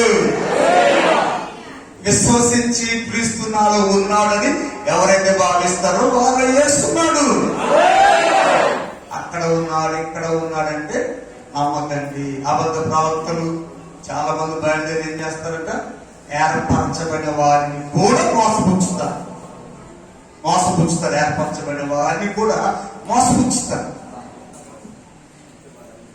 ఫర్ ఎగ్జాంపుల్ నేనే ఉన్నా, అవసరమైతే నన్ను కూడా ఏం చేయొచ్చు, మోసపుచ్చొచ్చు. నన్ను కూడా 25 సంవత్సరాల సేవ పరిచయ అనుభవం ఉన్నటువంటి నన్ను కూడా ఏం చేయొచ్చు, వాళ్ళు మోసపుచ్చొచ్చు. 20 సంవత్సరం సేవానుభవం ఉన్న నన్నే మోసపుచ్చగలిగితే మరి మీ పరిస్థితి ఏంటి? చాలా ఈజీ కదా. అందుకే మన దేవుని వాక్యం మాట్లాడుతుంది, క్రీస్తు బోధ యందు నిలిచి ఉండక దాన్ని దాటి ముందుకు సాగు ప్రతి వాడును దేవుని అంగీకరింపనివాడు, దేవుని ఒప్పుకోని వాడు. మీరు దేవుని అంగీకరించిన వారా? నా భాషలో ఈ రెండు కలిసి ఈ పదాలు అర్థం కాకపోవచ్చు. అంగీకరించిన వారా, అంగీకరించని వారా? ఎంతమంది అంగీకరించున్నారు? అంగీకరించిన వాళ్ళు ఎంతమంది? అందరూ అంగీకరించిన వారే. అలా అంగీకరిస్తే మనం అందరం ఏం చేయాలి? క్రీస్తు బోధ యందు నిలిచి ఉండాలి. ఏం విన్నాం ఈరోజు? నేను చాలా రకాలుగా మాట్లాడుకోవచ్చు, కానీ మా కాన్సెప్ట్ ఒకటి ఈరోజు, క్రీస్తు బోధ యందు నిలిచి ఉండాలి. ఒకరోజు ఇక్కడ ఇక్కడ ఒక 20-30 మంది సంఘం ఉందనుకుంటా రోజుల్లో. 2012 సంవత్సరం ఈ బిరుగుడులో పెద్ద బహిరంగ సభ పెట్టాం. ఈ గ్రౌండ్ అంతా సార్లు చర్చ చాలా చిన్నదే, కానీ గ్రౌండ్ సార్లు ఈ గ్రౌండ్ ఫుల్గా నిండిపోయింది. అదే ఫస్ట్ టైం మీటింగ్ పెడతారు ఇక్కడ. మేమనుకున్నాం మన సంఘం వరకు వద్దాం అనుకున్నాం, కానీ చాలా ప్రాంతాల నుంచి ప్రజలు వచ్చారు. 2012లో మీటింగ్స్ అయిపోయాక ఆ రోజు మీటింగ్ అయిపోయిన తర్వాత సౌండ్ సిస్టమ్కి ఇవ్వాల్సినప్పుడు సౌండ్ సిస్టమ్కి ఇస్తున్నా, ఆర్కెస్ట్రా వాళ్ళకి ఇవ్వాల్సినది ఆర్కెస్ట్రా వాళ్ళకి ఇస్తా ఉన్నా, మిగతా వాళ్ళకి ఇవ్వాల్సిన ఇస్తా ఉంటే ఒక ఆయన చూశాడు. ఆయన ఎక్కడి నుంచో వచ్చాడు. అక్కడ ఆయన చూసి 2 రోజుల తర్వాత వెళ్ళిపోయాడు. 2 రోజుల తర్వాత వచ్చి మొక్కజొన్న చేనులో ఎక్కడో ఉండి మన సంఘస్థులకు ఫోన్ చేశారు. మన సంఘస్థులకు ఫోన్ చేశారు. వీడుగుని సంఘస్థులకు ఒక ఆయనకు ఫోన్ చేశారు. ఫోన్ చేస్తే ఈయన పరిగెత్తుకెళ్తే ఆయన అక్కడ చెప్తా ఉన్నాడు, వచ్చినోడు నయ్య గారు మంచోడు కాదు. అక్కడ వచ్చిన ఆ రోజు మీటింగ్కి నయ్య గారు మంచోడు కాదు, నయ్య గారు ఇలాంటోడు అలాంటోడు, ఆడమొక్క మీద నేను నాకు తెలియదు, నన్ను ఆడప్పుడు చూడలేదు. సరే పరిశుద్ధాత్మతో మాట్లాడి అనుకుందాం, మంచోడు కాదు, ఇలాంటోడు అలాంటోడు అని చెప్పాడు. చెప్పేసరికి వెంటనే ఆయన మన సంఘస్థుడు మన సంఘస్థుడు ఇంకొకటి ఫోన్ చేసి ఎవరికి అద్భుతం జరిగిపోతుంటే దాని ఈయన కూడా పరిగెత్తాడట. సరే మంచిది. నాకు చాలా కాలం తర్వాత తెలిసిన విషయం. ఇప్పుడు ఆ విషయం చెప్తా ఉన్నానంటే, ఆయన ఏం చేయడానికి వచ్చాడంటే మోసగించడానికి, వంచన చేయడానికి వచ్చాడు.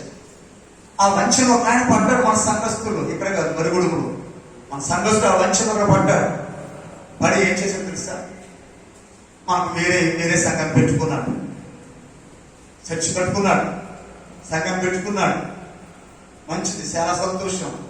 చాలా మంది పాస్టర్లు వచ్చారు, ఎక్కడి నుంచో వచ్చారు. చక్కగా ప్రార్థన చేశారు. 2 నెలలు ప్రార్థన చేశారు. 3వ నెలకి ఆ చర్చి ఏం చేయబడుతుంది తెలుసా? గుడ్లు కట్టేయడానికి వాడుతూ ఉన్నారు. అందులో గుడ్లు కట్టేస్తా ఉన్నారు. ఈరోజు ఎందుకు ఈ మాట చెప్తా ఉన్నానంటే, ఇప్పుడు అతని మాట నమ్మేందుకు అతను ఏం లేదు, వాక్యం లేదు, ప్రార్థన లేదు, సహవాసం లేదు, దేవుని పట్ల విశ్వాసం లేదు. పూర్తిగా పడిపోయారు. పూర్తిగా ఈ లోకానికి లోనైపోయారు. అంటే ఇలాంటి వాళ్ళు చాలా మంది వచ్చి ఏం చేస్తుంటారు? మన ఆత్మీయ జీవితాన్ని పాడు చేయడానికి. అంటే మన చదువుబడిన మాట 25వ వచనంలో మత్తయి సువార్తలో ఏర్పరచబడిన వారిని సైతం అయినా మీరు కూడా, భాస్కర్ గారు మీరు కూడా, మనం కూడా ఏం చేస్తాడు? మనం కూడా మోసపుచ్చే వాళ్ళు చాలా మంది ఉంటారు. జాగ్రత్త.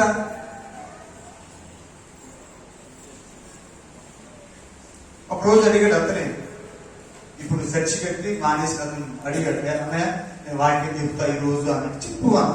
అంతే పాస్ట్ అయిపోయాడు ఆ రోజు. ఆ రోజు నుంచి పాస్ట్ అయిపోయాడు. మంచిది, పాస్ట్ అయితే ఇదిగో ఇప్పుడు చాలా మంది తయారు చేశాను కదా, నేను పాస్ట్ తయారు చేయడంలో ఇందులో నేను చాలా ముందుంటాను. ఏమాత్రం వెనకడిగి మనకి చాలా మంది సేవకులు అవసరం, సేవకులు తయారు చేయాలి. ఇంకా ఒక 15 మందిని తయారు చేసాము, ఇంకా తయారు చేయాలి. పరిచయం చాలా ఉంది. నేను సేవకులు తయారు చేయడం బాగా ఇష్టపడతాను. ఎందుకంటే రాబోయే రోజుల్లో నేను పరిగెత్తే వయసు తగ్గిపోతుంది, బోధించే వయసు తగ్గిపోతుంది. నేను కూర్చొని వినాల్సిన వారు రోజు వచ్చినప్పుడు బోధించేవాడు కావాలి అని నేను తయారు చేసుకున్నాను. ఆమేన్. ఇంకా చాలా మంది తయారు చేయాలి. నా ఆశయం అదే, తయారు చేయటం, శిష్యులు తయారు చేయటం. నేను ప్రతి శనివారం వీళ్ళతో మాట్లాడతా, శిష్యులు తయారు చేసే విధానం ఏంటో వారితో మాట్లాడతా. వారు కూడా నేర్చుకుంటున్నారు శిష్యులు తయారు చేయటం ఏంటో. ఆమేన్. పాస్టర్ తయారు చేయాలి, ఎలా తయారు చేయాలో వాళ్ళు కూడా నేర్చుకుంటున్నారు. నేను ఒక్కటి పాస్టర్గా ఉండాలి, బతికంతగా నేనే ఉండాలి నేను అనుకుంటే నేను చచ్చిపోయాక సంఘం అంతా ఏమవుతుంది, చింతరవంతరం అయిపోతుంది కదా. ఆ ఛాన్స్ ఉండకూడదని చాలా మంది సేవకులు తయారు చేసి ఆయా ప్రాంతాల్లో సేవకుల్ని నిలబెడుతూ ఉన్నాం. హల్లెలూయా. మనకి వచ్చే నెల నుంచి ట్రైనింగ్లు ఉంటే సేవకులు తయారు చేసే విషయంలో యాసగూడెంలో ట్రైనింగ్ సెంటర్ ఏర్పాటు చేశాం. 1 సంవత్సరం అక్కడ ట్రైనింగ్ సెంటర్ జరుగుతుంది. ఎవరైనా సేవకి మీ పిల్లలు తయారు చేయాలి అనుకున్న వారు ఎవరైనా ఉన్నట్లయితే సిద్ధపరచండి. లేక మీ ఫ్రెండ్స్ కానీ మీ బంధువులు కానీ ఎవరు ఉన్నట్లయితే వారు తెలియపరచండి. జూలై నెల నుంచి క్లాసులు ప్రారంభం అవుతాయి. యాసగూడెంలో నెలకు 3 రోజులు జరుగుతుంది. కాబట్టి ఎవరుంటే పిలవండి, తెలియపరచండి. మనం సేవకులు తయారు చేసుకుందాం. హల్లెలూయా, హల్లెలూయా. చెప్పండి, ఎలా ఏం చేయాలి? మనం ఏం చేయాలి? అక్కడ ఉన్నాడు, ఇక్కడ ఉన్నాడు అంటే నమ్మొద్దు. సూచన క్రియలు, అద్భుత క్రియలు చేసి మోసం చేస్తారు. జాగ్రత్త. నీలో విశ్వాసం ఉంది? నీలో విశ్వాసం ఉందా?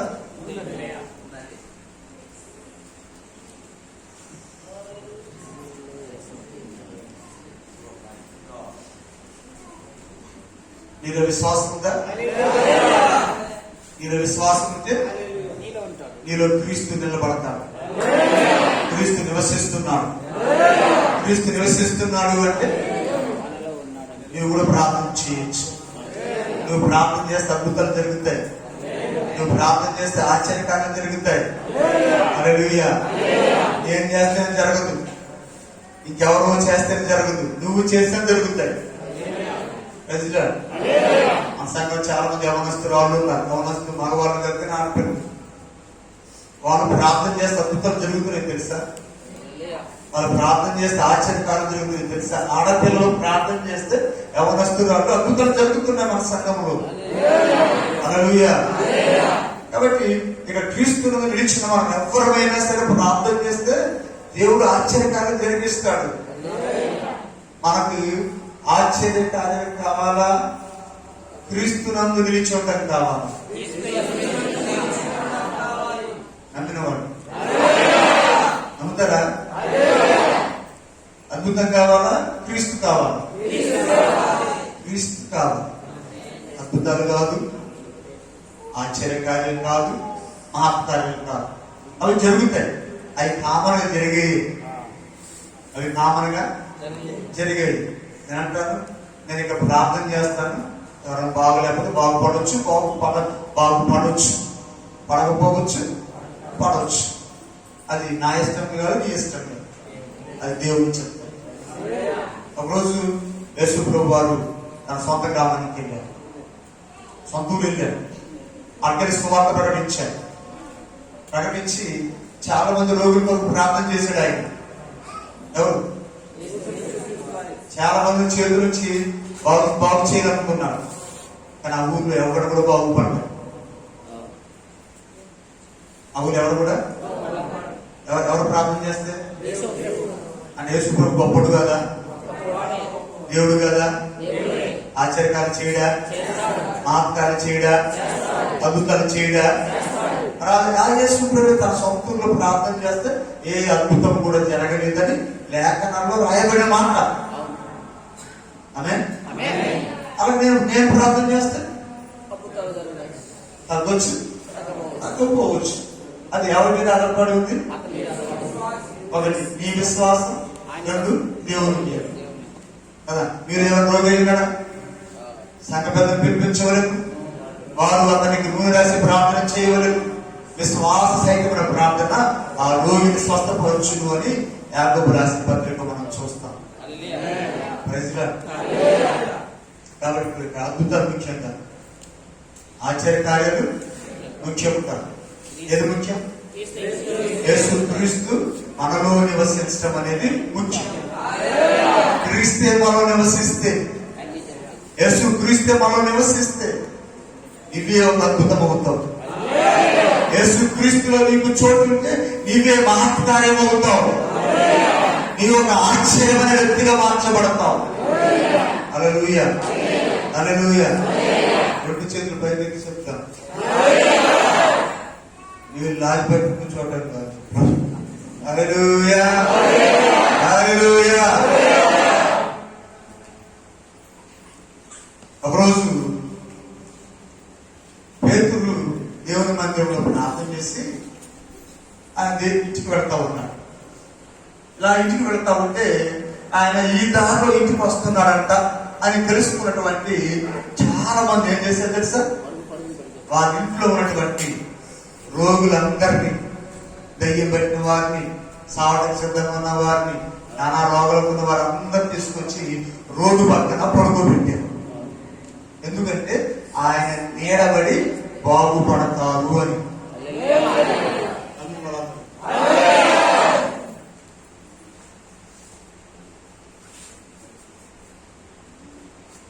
తీసుకొచ్చి పడుకోబెట్టారు. పేరుతో నడుచుకుంటూ వెళ్తా ఉన్నాడు. పేరుతో నడుచుకుంటూ వెళ్తా ఉంటే ఆయన నీడ ఏ రోగి మీద పడ్డదో వాడు బాగుపడ్డారు. దెయ్యం పోయింది, రోగాలు పోయాయి, సావసిద్ధమైన వాడు లేచి కూర్చున్నాడు. హల్లెలూయా. అంటే పేతురు ఎవరు? ఇప్పుడు యేసుక్రీస్తుని బట్టి ఆయన ఒక అద్భుతమై కూర్చున్నాడు. నువ్వు కూడా అలా ఒక అద్భుతం అవుతావు. ఇది ఒక మహత్కార్యం అవుతావు. ఇది ఒక ఆశ్చర్యకార్యం అవుతావు. హల్లెలూయా, హల్లెలూయా. కాబట్టి క్రీస్తు బోధ యందు నిలిచిందక దాన్ని దాటి ముందుకు సాగు ప్రతి వాడు దేవుని అంగీకరింపని వాడు. రెండో మాట ఉంది, ఆ బోధ యందు నిలిచి వాడు తండ్రిని కుమారుని అంగీకరిస్తాడు.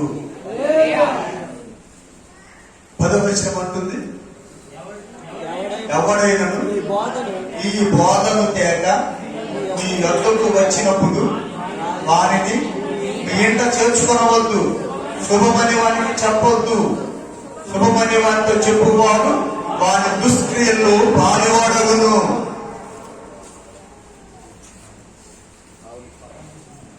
చెప్పండి.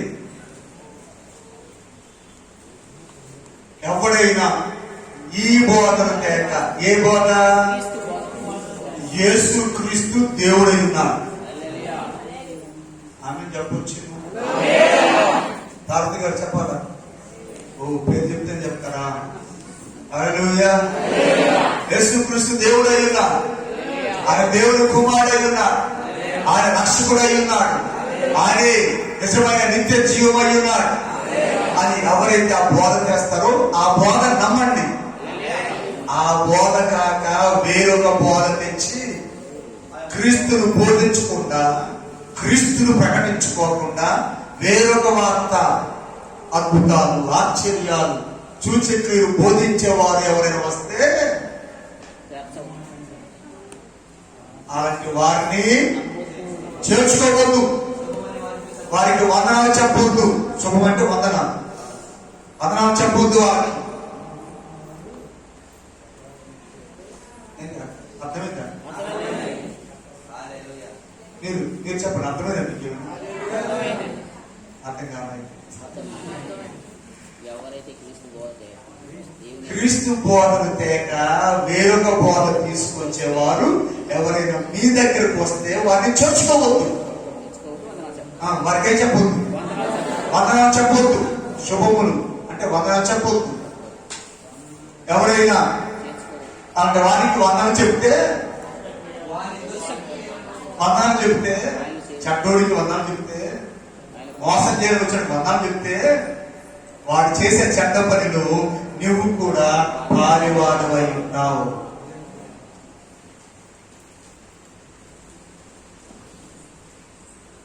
నువ్వు కూడా పాలివాడై ఉంటావు. అందుకే మీ ప్రాంతాల్లో మీ గ్రామాల్లో మేము మీ కొరకు దేవుడిచ్చేటువంటి సేవకులు నియమించాం.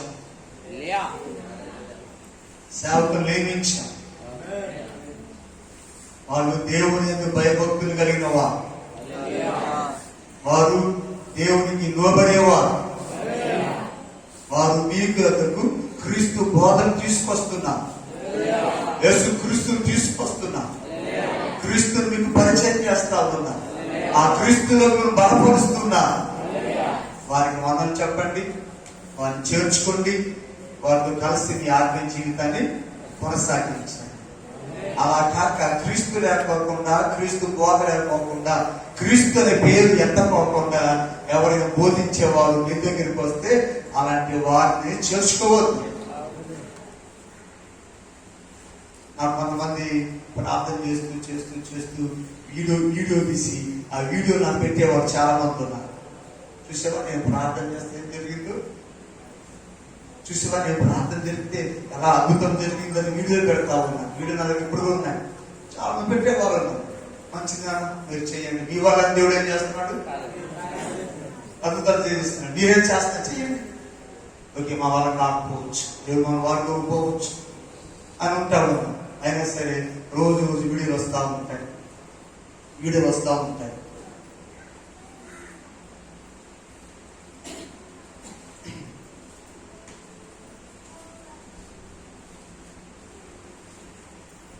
ఎవరైనా ఈ బోధను తేక, ఏ బోధ అంటే క్రీస్తు బోధ, క్రీస్తు పేరు ఎత్తకోకుండా ఎవరైనా ఉంటే, చాలా యేసు ప్రభు పేరు ఎత్తకుండా బోధిస్తూ ఉంటారు.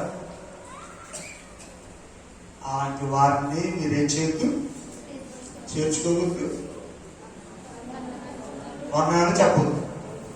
ఒకరు చేర్చుకున్నా, వందనాలు చెప్పినా, వాళ్ళు చేసే దుష్ట క్రియల్లో మీకు కూడా భాగం ఉంటుంది. కాబట్టి మనం ఒకసారి వెలిగించబడిన తర్వాత ఏం చేయకూడదు? ఎబ్రాయ పత్రిక 6వ అధ్యాయం 4వ వచనం చదివితే, ఒకసారి వెలిగించబడి పరలోక సంబంధమైన వరములు రుచి చూచి పరిశుద్ధాత్మలు పాలివారై దేవుని దివ్య వాక్యమును రాబో యుగ సంబంధమైన శక్తుల ప్రభావమును అనుభవించిన తర్వాత తప్పిపోయిన వారు తమ విషయములు దేవుని కుమారులను మరలా శిలువ వేయించినారు, బాహాటముగా ఆయనను అవమానపరుచున్నారు. కనుక మారు మనసు పొందినట్టు అట్టి వారిని మరలా నూతన పరచడం అసాధ్యం.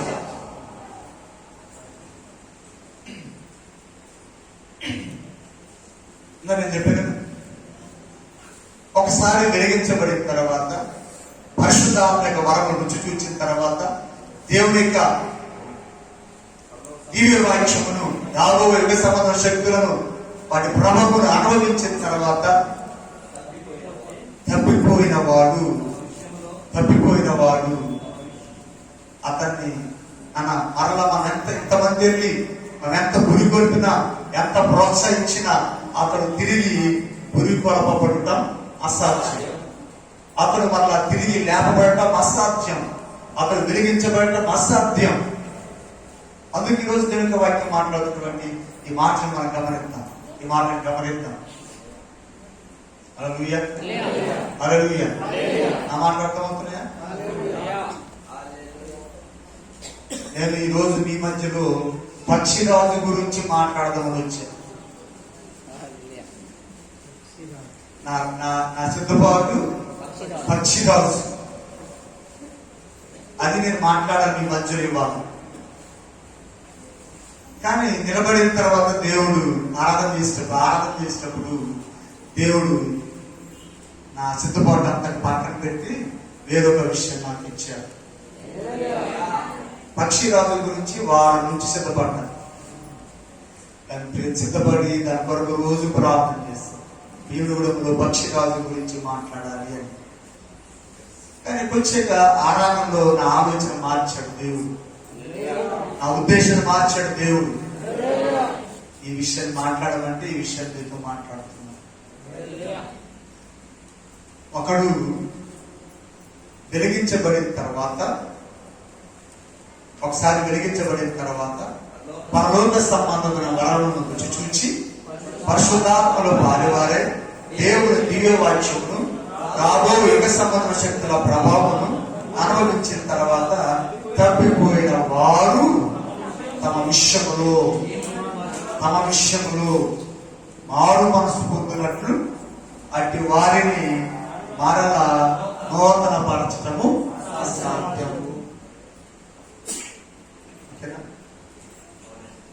నీవు దేవుని శక్తి నింపబడి ఉండటం మంచిదా, దేవుని శక్తి లేకుండా ఉండటం మంచిదా?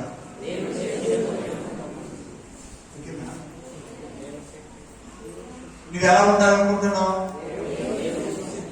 దేవుని శక్తి చేత నింపబడి ఉండాలి. సాతానికి నువ్వు దేవుని శక్తి లేకుండా ఉండాలి. సాతాను ఏం ఆలోచిస్తుంది? నువ్వు దేవుని శక్తి లేకుండా ఉండాలని దేవుడు ఆశిస్తున్నాడు. నువ్వు దేవుని ప్రభావాన్ని, దేవుని మహిమను, దేవుని శక్తిని కలిగి ఉన్న దేవుడు ఆలోచిస్తున్నాడు.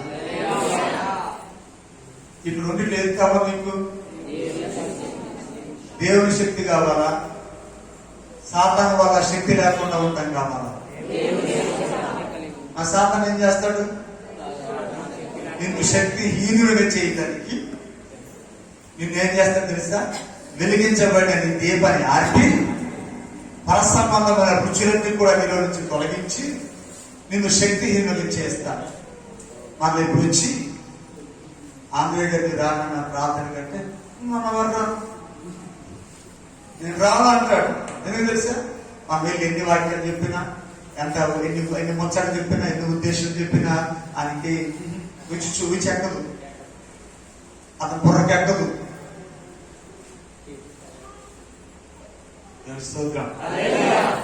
అసాధ్యం. తిరిగి అతని పులిగొల్పటము, అతను తిరిగి మరలా నూతన పరచటము అసాధ్యమని దేవుని వాక్యం తెలియపరుస్తుంది. అందుకే ఇక్కడ కూర్చున్న చివరిగా కూర్చున్న మనమందరం కూడా దేవుని సంతోష పెట్టాలని ఎంతమంది అనుకుంటున్నారు? నీ వలన దేవుని ఆత్మ సంతోషించాలి. అవునా? సంతోషించాలా? సుశీల గారు,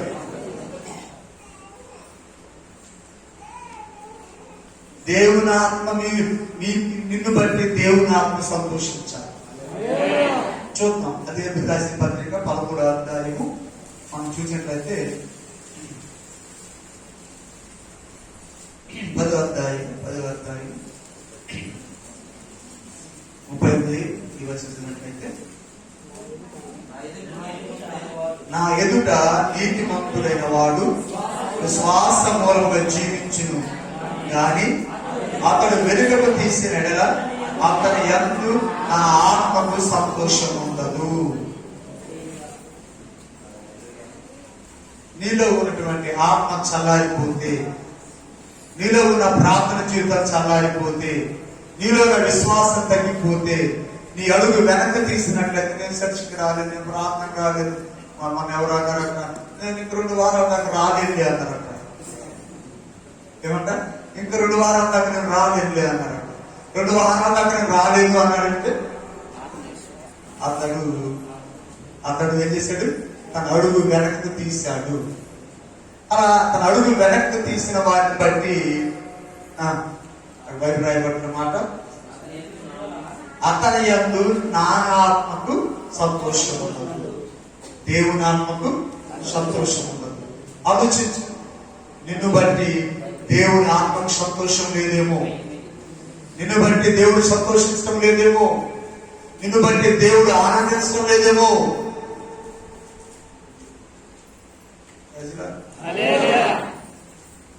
అది నిన్ను నీవు ఒకసారి పరిశ్రమ చేస్తుంది. నీ క్రియలు, నీ ప్రవర్తన, నీ నడవడిక, నీ ఆలోచన, ఇవన్నీ దేవుని ఆత్మను సంతోష పెట్టడం లేదేమో.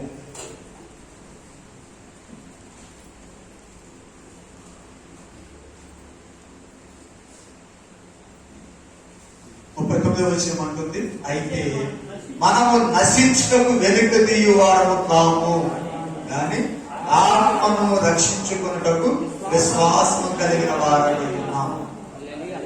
ఏం రక్షించబడాలి? ఆత్మ రక్షించబడాలి. మనము నశించువారం కాము, అంతేనా? నశించడానికి వెనకడుగు తీసేవారం కాదు, వెనకడుగు వేసేవారం కాదు. యేసు ప్రభు శిష్యుల్లో ఇస్కరియోతు యూదా ఉన్నారు. అతను ఎవరు?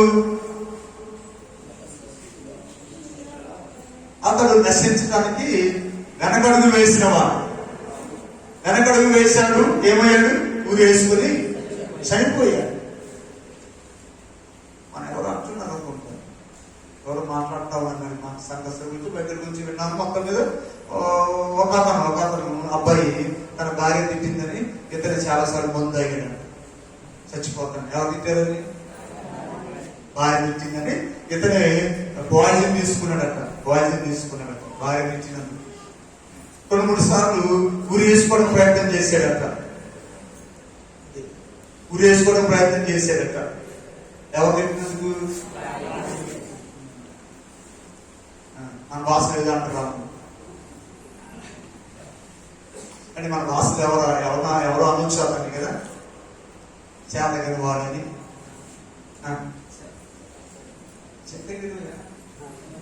చేతగని వాడని చెప్పనమ్మా, నేనే చెప్పినా సావడం తప్పని. ఇక్కడ చాలా విషయాలు మాట్లాడుతూ ఉంటాను. అది ఇప్పుడు కూడా నేర్చుకోలేదు, మొన్న ముందు అయ్యాడంటే నాకు తెలియదు. ఏదో ఒక విషయం ఫోన్ చేస్తే మా ఆయన తినట్లేదు, వెంకట్లేదు, చేసిన మాట్లాడే నాకు తెలియదు. అన్న అంతే తెలుసుకున్నా. తర్వాత ఆ ఊరు వచ్చి ఏం లేదు, మన ముందు అయ్యాడు.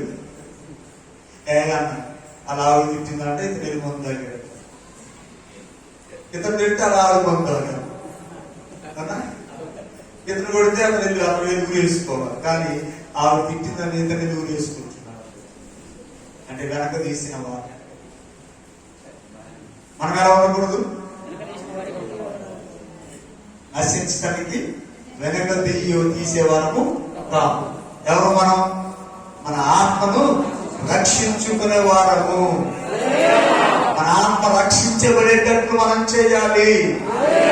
మన ఆత్మను రక్షించుకోవాలి. స్తోత్రం. అందుకొరకు మనం ఇంకో మాట చూద్దాం. యాకోబు రాసిన పత్రిక 1వ అధ్యాయం 21వ వచనం చూసినట్లయితే, యాకోబు రాసిన పత్రిక, సమస్త కల్మషమును విర్రవీగుచున్న దుష్టత్వము మాని లోపల నాటబడి మీ ఆత్మను రక్షించుటకు శక్తిగల వాక్యమును సాత్వికముతో చెప్తాం అందరం. నేను చెప్తాను, చెప్పండి అందరూ వదిలేసి. మీ ఆత్మలను, ఇంకో మాట, నా ఆత్మను రక్షించుటకు దేవుని శక్తిగల వాక్యమును సాత్వికముతో అంగీకరిస్తాను. ఏం చేయాలి మనం?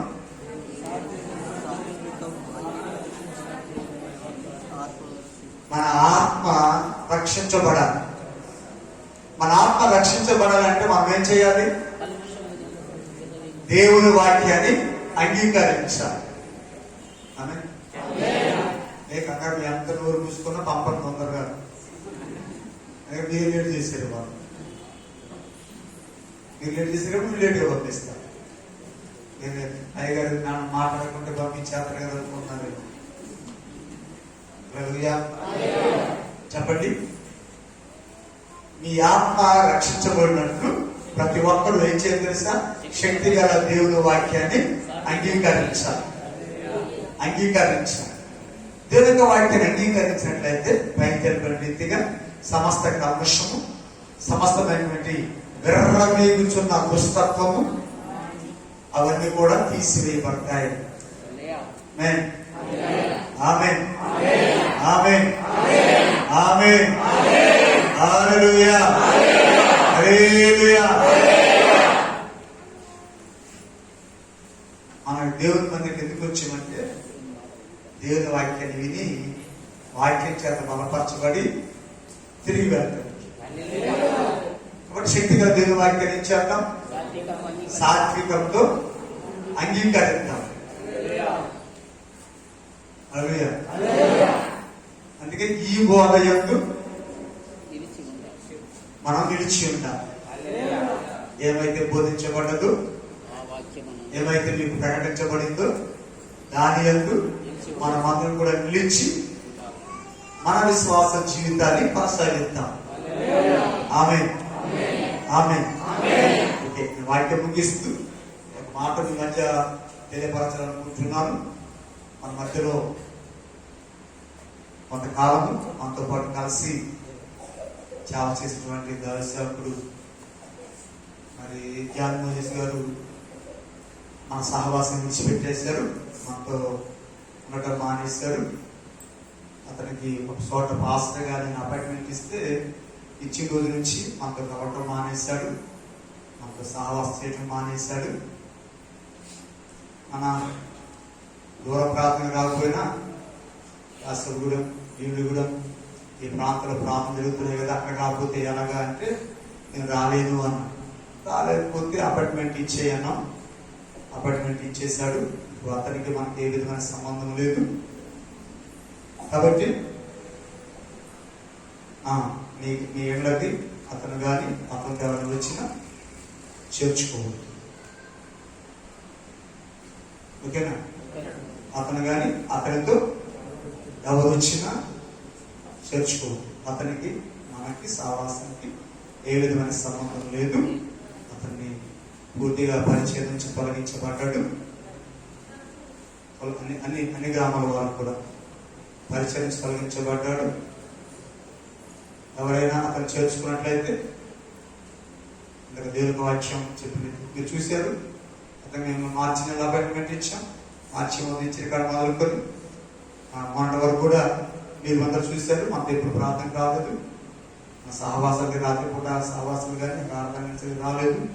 అతను కేటాయించిన ప్రాంతానికి సరిగ్గా వెళ్ళకపోతే వాళ్ళు ఫోన్ చేసి రావట్లేదని మాకు చెప్పడం జరిగింది. కాబట్టి అతను తొలగించడం జరిగింది. మీలో ఎవరైనా వారిని చేర్చుకోవద్దు. అతన్ని కానీ అతనితో ఎవరు వచ్చారు కానీ చేర్చుకోవద్దు. చేర్చుకున్నట్లయితే బైబిల్ తెలియపరిచిన ప్రకారంగా ఏంటంటే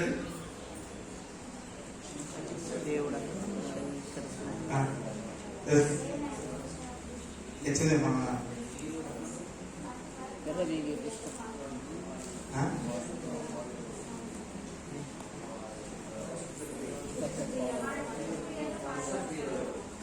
ఫస్ట్ మాట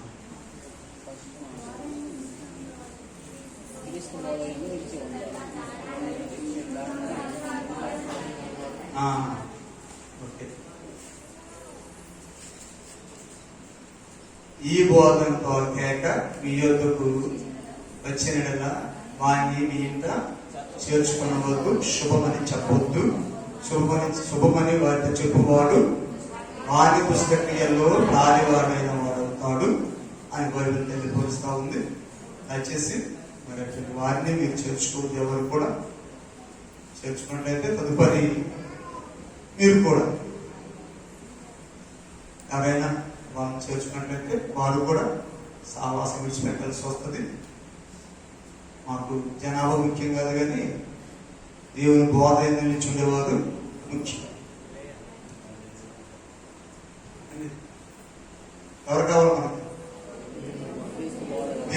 బోధ ఎందుకు నిల్చుండేవారు కావాలి కానీ చర్చి నిండిందా లేదని కాదు మాకు కావాల్సి.